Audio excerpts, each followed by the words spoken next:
Muito bem-vindos à segunda aula assíncrona de agroecologia. Hoje nós vamos discutir um pouco sobre alguns organismos como esses aí, ó, que estão na imagem. Sobre alguns organismos que são pragas na nossa produção de alimento e algumas ações que nós viemos tomando com relação a essas pragas. Vamos nessa? Muito bem.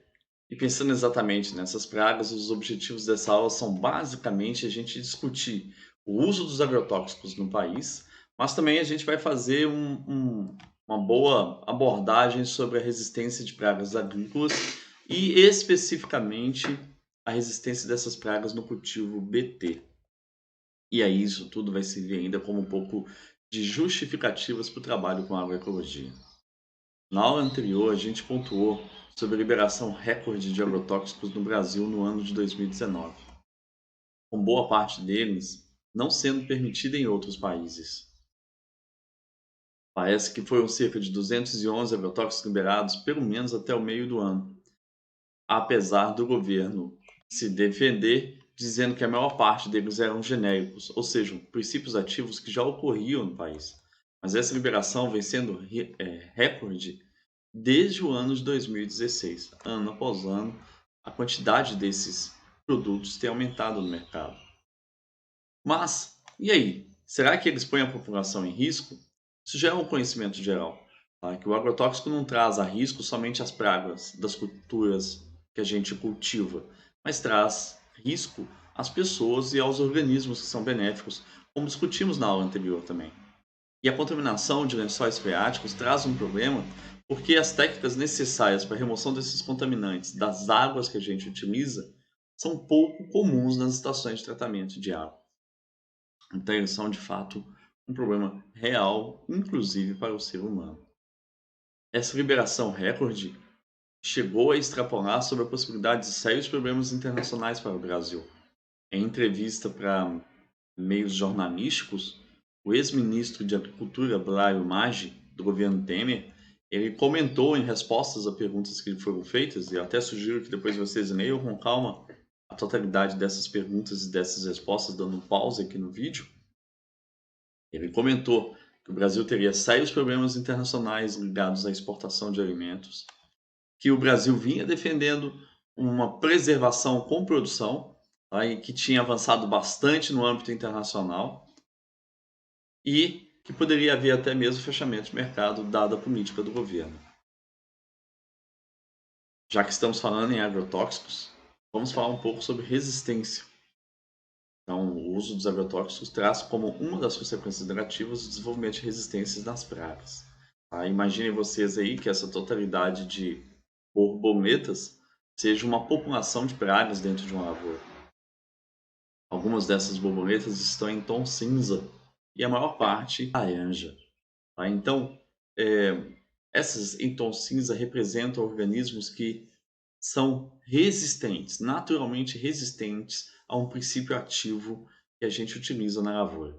Tá? Então, se eu utilizo agrotóxico, um princípio ativo qualquer agora nessa lavoura, então eu poderia ilustrar que essas que são resistentes não vão sofrer com esse agrotóxico e as outras que são susceptíveis, em sua imensa maioria, irão morrer.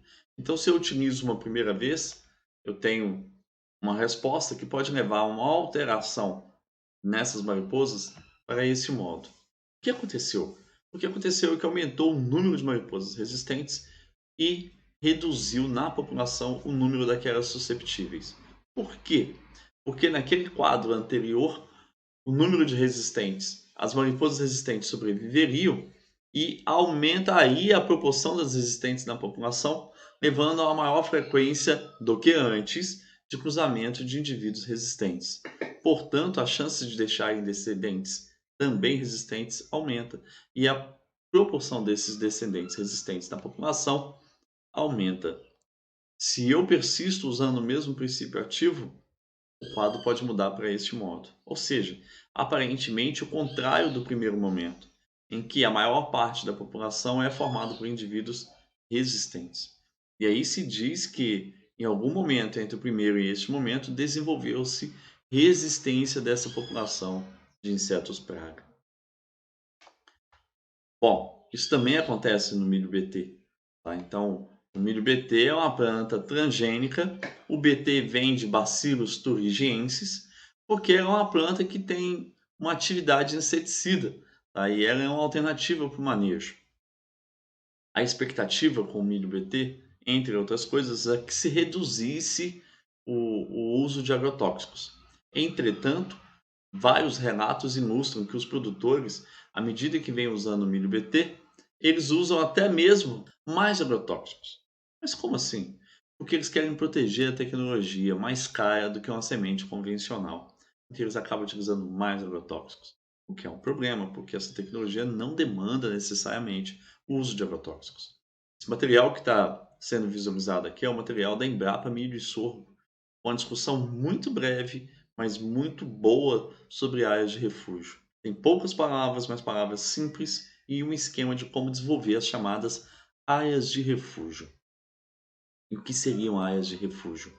É uma parte da lavoura que você deixa para plantar sem o milho BT, para que se preserve organismos que são susceptíveis à tecnologia BT, que é inseticida.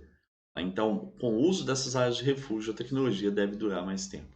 Vamos entender melhor. Por que plantar o refúgio? Como eu comentei, a área de refúgio é uma área em que o inseto susceptível à toxina BT persiste dentro da população. E aí isso permite com que haja cruzamentos entre os susceptíveis, né, os que são sensíveis, com os que são resistentes, mantendo a susceptibilidade em alta frequência dentro da população e mantendo a tecnologia trabalhando por mais tempo. E o que é a área de refúgio? Como eu já comentei, é uma parte da cultura formada por plantas de milho que não tem as toxinas Bt. Imagine nessa figura que essa é a totalidade de uma área de cultivo de uma lavoura de milho. Tá? Então a parte verde mais escura é formada por milho não Bt, não tem essa tecnologia. E a verde mais claro com essa tecnologia. Dentro da parte mais escura deve haver, em sua maioria, insetos sobreviventes que são sensíveis à toxina Bt. E dentro da área mais clara, onde tem o milho com tecnologia Bt, os insetos que sobreviverão são, obviamente, os insetos que são resistentes a essa toxina. E aí, com este arranjo, os organismos que são sensíveis podem reproduzir com os organismos que são resistentes. Por consequência, com o passar do tempo, eu terei dentro da lavoura organismos carregando a susceptibilidade. Raros organismos serão, novamente, numa proporção bem baixa dentro da população, organismos resistentes. E a imensa maioria é susceptível. Assim, a tecnologia persiste por mais tempo e consegue garantir resultado por mais tempo. Ao contrário, se toda a lavoura fosse do tipo Bt, a gente teria a sobrevivência praticamente que exclusiva de organismos resistentes que reproduziriam entre si e gerariam populações quase que em sua totalidade resistente em curtos tempos. O tamanho da área de refúgio varia com o tipo de evento transgênico utilizado pelo produtor, mas de modo geral vai ser entre 5 e 10%. Então, as plantas de milho não Bt da área de refúgio devem estar no máximo 800 metros de distância das plantas.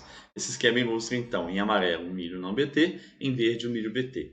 E aí, a distância de qualquer planta de milho Bt tem que ser no máximo de 800 metros até o milho não Bt. Nesse esquema é ilustrado que, no caso da lavoura ser maior, pode ser necessário, para obedecer essa regra, que se plantem faixas dessa lavoura de refúgio ou que se plante no perímetro da lavoura para obedecer a esse preceito.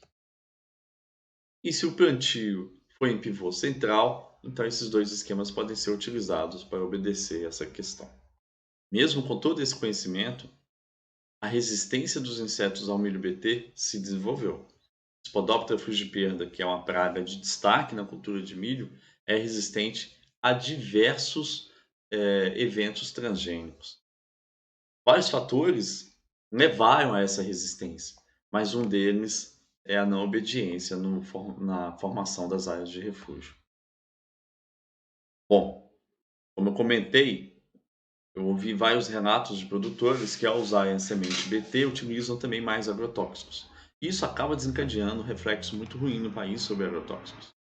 Esse material que eu estou citando aqui agora é da Larissa Mies Bombard, e ele faz um atlas com a exposição do agrotóxico no Brasil e relações desse atlas no Brasil com a Europa.